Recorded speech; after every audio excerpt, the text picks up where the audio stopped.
Qara o'nkur koinotdagi eng qo'rqinchli, eng sirli va kishini eng hayron qoldiradigan osmon jismi. Agar men sizni bir qara o'nkurning ichiga tashlab yuborsam, zot qanday ishlar yuz beradi? Anglashlar qaraganda Einsteinning o'zimi koinotda bunday narsalarning haqiqatan mavjud bo'lganligiga toza ishonib ketmagan ekan. Biroq insonlar haqiqatan ularni topdi. Undaqda biz qara o'nkurga tushish safarimizni boshlaylik. Bu jarayonda fizik qonuniyatlarning qanday ajizlashganligini va kishi ishongusiz ba'zi hadislarning qanday yuz berganligini ko'ramiz. Bu sizni ko'rayotganda bir nuqtani esda tuting. Bu ilmiy fantaziya emas, balki haqiqiy fizika. Gerçi ba'zi tasavvur qilish qiyin bo'lsa-mu, men uni isbotlab bera olaman. Tayyor bo'ldingizmi? G'oyat zo'r zichligi intayin yuqori bo'lgan yulduzlar hayotning oxiriga kelganda ular yemirildi va hech qanday narsa qoldirmaydi. U yerda mengishga bo'ladigan yuz yoki tutqul bo'ladigan fizikalik gavda yo'q. U paydo qilgan narsa singular nuqta deb ataldi. Bu inglizchadagi singularity degan atalg'idan kelgan. Bu zaman makondagi, ya'ni vaqt va bo'shliqdagi sirliq bir nuqta bo'lib, zichligi cheksiz, shunga tortish kuchi cheksiz. Einsteinning umumiy nisbiylik nazariyasi bizga inqilob xarakterlik bir fikrni berdi. Tortish kuchi jismlarga ta'sir ko'rsatadigan bir kuchlar emas, balki jism massasi ekan zaman makonning o'zi. Bu bizning nima uchun quyoshni cho'rdab aylanganligimizni, texnik qiziqarligi qara o'nkurning nimishqa qorong'u bo'lganligini tushuntirib berdi. Men degandek, siz qorong'u o'nkurga qaraganingizda bo'shliqda fizikalik bir qara yuz yo'q. Ichiga yoshirilgan singularlikning zichligi shuncha cho'nki zaman makon qattiq burmilinib, cho'nqur tik budaqaslik qiladi. Bu har qanday narsani hatto nurning qochib chiqishini mumkin qilmaydi. Chunki mushundaq tortish kuchidan qutulish uchun sizning suratingiz nur suratidan tez bo'lishi kerak. Bizga ma'lumki, bu mumkin emas. Einstein bu natijani ko'rganda tabiatning bunday bema'ni bir narsaning mavjud bo'lganligiga yo'l qo'yishiga toza ishonmagan. 1939-yili u bir parcha maqola e'lon qilib, yulduzning singularlikqa yemirilish ideyasining qoyilqilarlik emasligini va koinotda amaliyot yuz bermaydiganligini o'ttirib qo'ygan. Qiziqarli yeri shuki, dal shu yili Oppenheimer, yilgi Oscarga erishgan filmdagi Oppenheimer shu.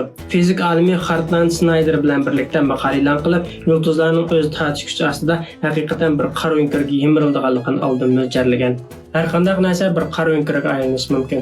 Qara o'nkur haqidagi ajoyib bir qiziqarli nuqta shuki, har qanday bir narsa qara o'nkurga aylana oladi. Bu yerda biz har qanday narsa degan so'zga diqqat qilishimiz kerak. Germaniyalik fizik olimi Karl Schwarzschild Einstein maydon tanlamasining aniq yechimini tunji bo'lib topgan kishi.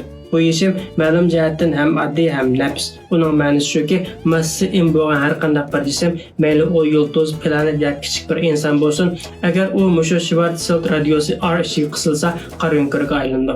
Masalan, quyoshni olsak, agar siz quyoshning barliq massasini radiosi aram 3 kilometr keladigan bir sharchining ichiga siqib kirgizalasangiz, siz bir qara o'nkurga erishasiz. Yer sharichi u radiosi taxminan 9 mm keladigan bir dona marmar toshchilik keladigan sharchiga aylanishi kerak. Agar bir insonni-chi, bir odamni qara o'nkurga aylantirish uchun uni protondan bak kichik bir nuqtaga siqish kerak. Agar siz rostla shunchalik kichiklay olsangiz, siz haqiqatan bir qara o'nkurga aylanasiz. Oxiri sizni qara o'nkurga yo'lga soladigan vaqt keldi. Ammo qaysini tanlashimiz kerak? Biz mushunga o'xshash kichik birini tanlasak bo'ladi, lekin bu bak zerikishlikdek qiladi. Texmi cho'ngroq birini tanlaylik. Ana u gigantlar qandaqroq. Bu qara o'nkurlarning g'adis supuqi bizning butkul quyosh sistemamizdan cho'ng. Biz necha 10 milliard quyosh massasi haqida so'zlayapmiz, lekin u yana bak cho'ng bo'lib ketdi. Biz nimishqa o'zimizga sal yaqinroq bo'lgan birini tanlamaymiz? O'qiyachi A, ya'ni bizning Samanyol sistemamizning markaziga joylashgan darajadan tashqari cho'ng massali qara o'nkur. Siz hozir uni cho'glab aylanyapsiz. Uning ustiga u biz suratini tortalgan faqat ikkili qara o'nkurning biri. Men siz bilan u yerga uchib berib, alam kemisini hadis supuqidan 1 trillion metr yiroqlikdagi joyga to'xtatdik. Biz sizni qara o'nkurga yo'lga solamiz. Siz erkin holatda uchib kirib ketayotganingizda, men alam kemisida turib sizni ko'zataman. Ammo muhim part shuki, umumiy nisbiylik nazariyasi bizga qara o'nkurning atrofidagi kishilarning vaqtni his qilish usulida farq bo'lganligini aytib berdi. Chunki zaman makon qara o'nkur tarafidan qattiq burmilangan bo'ldi. Biz buni Planetlar aro filmida ko'rgan. Shunga vaqtni xotirlash uchun biz sizga alohida bir qo'l sayt beramiz. U sizga sizning ko'rish bo'lingiz va mening alam kemisiga qaytib kelgan ko'rish bo'limimdan qanchalik vaqt o'tganligini ko'rsatib turdi. Biz soatlarni moslashtirib olamiz. Undan siz qara o'nkurga qarab safarga chiqasiz. Safaringiz boshlanganda Iroqdagi o g'oyat zo'r maxluqning moddalarni tezlikda yutayotganligini, moddalarning surkilish sababidan intayin yuqori temperaturagacha qiziganligini ko'rasiz. Bu taqlid qilishni agar siz odatda ishlatadigan xotir kompyuteringizda ijro qilsangiz 10 yildan ortiq vaqt ketadi. Reallikdagi yig'ilish diskisi ochiq ko'k, hatto oq rangda bo'ladi. Ammo bu yerda aniq ko'rinish uchun qizg'ish sariq rangda yasaldi. Siz tunji qitim saytingizga qaraganda faqat 30 minutda o'tgan bo'ladi.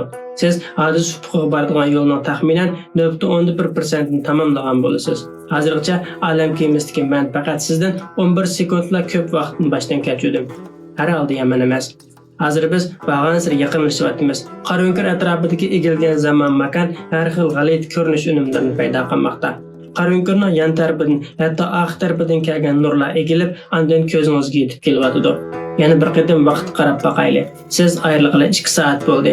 Yo'lning 1.14% ni tamomladingiz. Alam kemisida men hozir sizdan 44 sekund ko'p vaqtni boshdan kechirdim. Sal kishini andishiga soladi. Ammo ahvol texi uncha yomon ketmadi. Qaro'nkirning soyasi, ya'ni o'rtadagi o qorong'u rayon biz mo'ljallagandikidan tez kengayotganday qildi. Bumi o'xshashlar shu xil tatikuchi linzasi unumi sababdan bo'lgan bo'lib, u odatda sizning yeningizni o'tib ketadigan nurlarni egib, ko'rish to'r pardangizga tushirdi.